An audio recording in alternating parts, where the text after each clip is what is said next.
My name is Stuart Duran, and this is my redo of international speech, and this is my audience. 1, 2, 3, 4, 5. Okay, so who here has heard of the 2014 FIFA World Cup? Thank you. Us. Yeah? Well, this year it's held in Brazil, which is a gorgeous, beautiful, like paradise, right? And so you have people from all over the world, from all developed countries that have the ability to travel, come to this place to watch the World Cup. And it's a really beautiful event. But there was apparently an outrage, as reported by RT Question in May 29th, 2014, titled "Need Food, Not Football." Because although this is a developing country and this is a great event, people from all over the world were really outraged at the levels of poverty. Because if you notice, the stadium is in the midst of slums.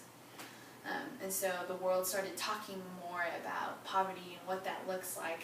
And so as a citizen of a developed country, I mean, it's not likely that you would know what poverty looks like in a developing country. And so that's my encouragement to you as we talk today about what poverty looks like in developing countries. I would heed you to take time to really process the information because you're a part of this world too, and you need to be well informed of what's going on. And so, did you know that in 2009, the UN Cyber School Bus reported that about 3 billion people in the world live on less than $2 a day? And so, poverty occurs all around the world, and most citizens of developed countries have no idea what that really means. And so today we're just going to cover what it means to be poor in a developing country, how war and violence affect that, and how a lack of education affects developing countries and poverty. And so, poverty is hardship and lack. And so as Americans, it's not very likely that we know that we know what poverty is like in developing countries, because in developing countries they face the a lack of opportunity. And so lack is to be without the opportunity to improve. In an article titled "Show Me the Money," authored by Christopher Blattman and Paul Neifus, published in 2014, this abundance of data suggests that the poor are poor not because they lack initiative, but because they lack resources and opportunities. And so the hardships of poverty are very different from developing countries. And since in American society we don't face poverty that is stagnant. There's always an opportunity to improve and to change. Well, in developing countries, there is no opportunity. And so from that, hardships are birthed out of the lack of opportunity. And so developing countries face a unique level of poverty with unique hardships. For example, in Kenya, 35-year-old Alice says that she lives in worry all the time. This was a woman who considered herself beautiful and she lived in Africa, had her struggles of where was she going to sleep, what was she going to eat, how was she going to get work. And then she got TB, tuberculosis, and as she was recovering from that, had a freak accident, and the stove blew up, and her face blew up, and her hands got burned, and so she's disabled now. Has no way of improving her situation. She had a marriage, but she stated that it's like anything else, they just fight a lot, fell apart. 2 of her sisters have died, so she has no support, no means to buy food, to nourish herself back to health, no means to pay for medical expenses and doctor's bills and hospitals. And so it's just this vicious cycle of the lack of opportunity, not letting people advance. And so it's literally like living in hell, except there's no hope for change in these developing countries when it comes to poverty. Like, they're stuck in that.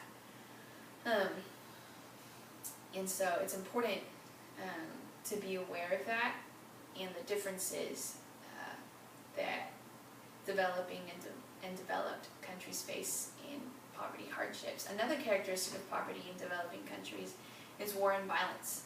According to the World Bank, in 2014, 1.5 billion people live in fragile, conflicted countries, according to the World Bank's research. So basically what this is saying is that war areas are more likely, yeah, get the door, come right in.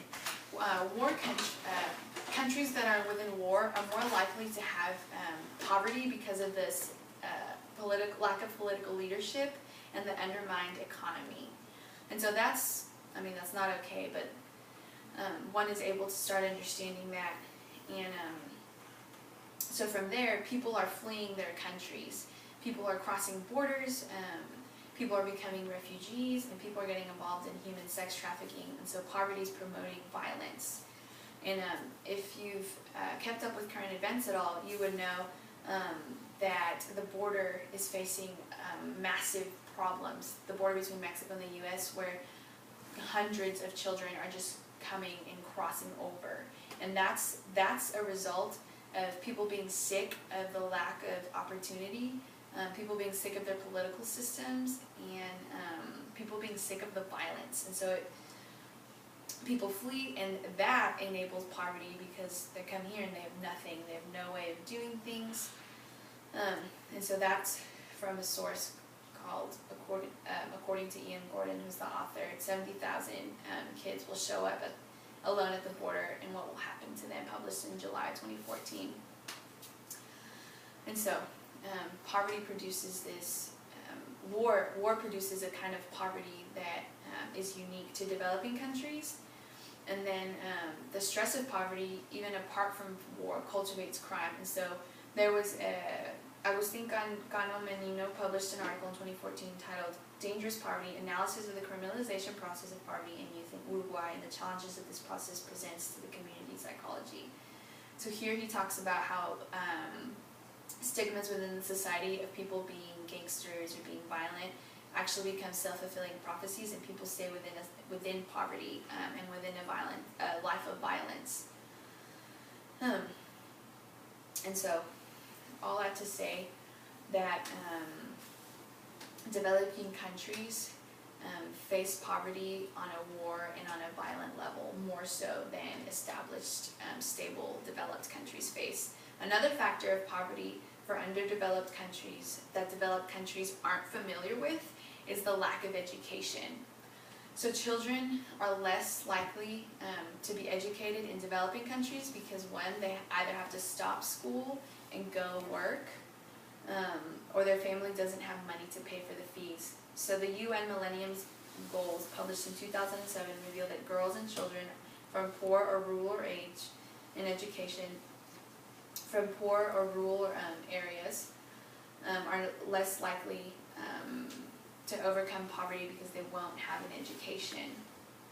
And so, in an effort to create a difference within cultures and societies, a charity called Compassion International, founded in 1950, set up a way for people to sponsor children to receive an education, not for the sake of just teaching kids, but for the sake of equipping them to become leaders and to help their development as children, to better serve their area and their community.